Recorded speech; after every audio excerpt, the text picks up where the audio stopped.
Share this article. Tweet John Burns November 20, 2017. Dear Moby, dovetailing into the article about how fast we've gotten, is the question of whether today's average sport tire is as good as top-of-the-line racing tires of, let's say, 30 years ago. Growing up in France 1965-72, I saw incredible lean angles on OEM tires by guys riding stock bikes CB350, H1, CB750, and this was street riding, often on cobblestone. Sincerely, Zhang Yup. And I remember watching guys on our trails jumping 80 feet in the air on Hodaka Combat Wombats as I pedaled asthmatically along trying to keep up on my 200-pound Huffy 10 speed. Not to question your memories, but lots of things seem to take on heroic proportions looking back 30 years, don't they?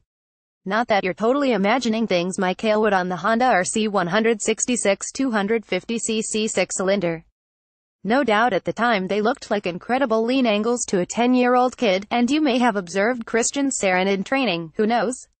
But incredible lean angles for most riders with a self-preservation instinct only occur on racetracks, and nobody really even needed knee pucks until Kenny Roberts came along in the late 70s. Granted, it was his new, hanging-off style that got his knees dragging. Before that, riders mostly stayed tucked in, and many of them did get leaned right over.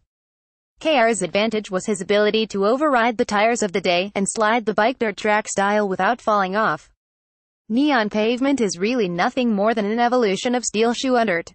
Embed from Getty Images. Why did Goodyear quit making motorcycle tires? What happened next, of course, was tire manufacturers attempting to build tires KR couldn't slide.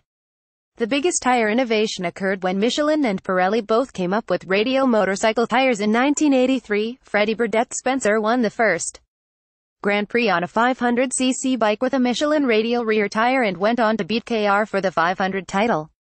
In 1984, Pirelli's new MP7 radial was standard equipment on the amazing new Honda VF1000R. In 85, Randy Mimola became the first to win a GP San Marino with Michelin radials at both ends, while Freddie won both the 250 and 500cc titles.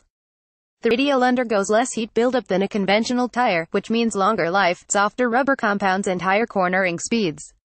The radial was a huge step forward. We are still awaiting the next one. Maybe it's traction control, now ubiquitous on serious sport motorcycles. To answer your question as to whether today's average sport tire is as good as a top-of-the-line racing tire 30 years ago, I'd say indubitably yes. I mean, they have to be, since bikes are all way more powerful than they were 30 years ago and lap times have fallen dramatically at every track in the world. That old aphorism, racing improves the breed, is probably truer about tires than any other motorcycle component, especially given the inscrutable nature of their manufacture. Pirelli, Michelin, Bridgestone and Dunlop have all used that line in at least a few of their ads over the years, and riding any of their recent high-performance legal street tires around the world's racetracks has us morons believing it's far from hype. Herr Ducondo approved Bridgestone R10 tires at Suzuki GSX R1000's Phillip Island intro. 30 years ago it was a big deal to drag your knee, a death-defying feat that spawned a million t-shirt sales, thousands of moronic small how-to articles, and huge profits for purveyors of aftermarket bodywork. Today, if you can't get your elbow down, you might as well stay on the porch.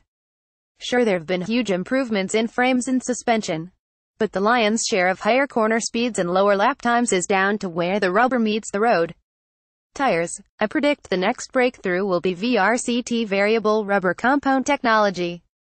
Your ECU will detect real-time traction and how aggressively you're riding, and will send an electronic signal to the rubber molecules to stiffen up or go all gooey, depending. One set of tires will last 50,000 miles and will be perfectly adequate for everything from track riding to grand touring. Leaving the shop after purchasing a new $2,000 pair, you will run over a drywall screw. Send your motor-related questions to AskMaAnything@motorcycle.com.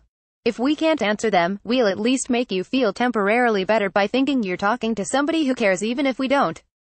Though come to think of it, we haven't not been able to come up with a plausible answer that's provably wrong yet. Snopes can't touch us. And we do care, really we do.